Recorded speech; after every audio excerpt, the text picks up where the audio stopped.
স্বপ্নের দেশ কানাডাতেও লোকজন সবজি চাষ করে। বাসাবাড়ির আঙ্গিনায় বা খালি জমিতে এইসব সবজি চাষ করা হয়। বিভিন্ন দেশের মানুষ এইসব সবজি চাষ করে। বাংলাদেশি মানুষজনও এই সবজি চাষ করে। ধনিয়া পাতা, বরবটি, রাই শাক, এইসব সবজি চাষাবাদ করা হয়। খুব ভালো সবজি হয় এই কানাডার মাটিতে। এমন একটি সবজির সাথে দেখা মিলল আজ। এই সবজিটি চাষ করেছেন ভিন্নদেশী একজন। এই সবজি কিভাবে খাওয়া হয়, এর নাম কি, এসব কিছুই জানা হলো না।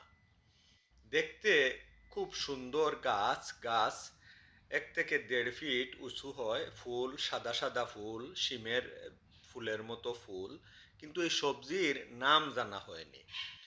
মটরশুঁটি গাছের মতো গাছ, কিন্তু কি নাম এই সবজি।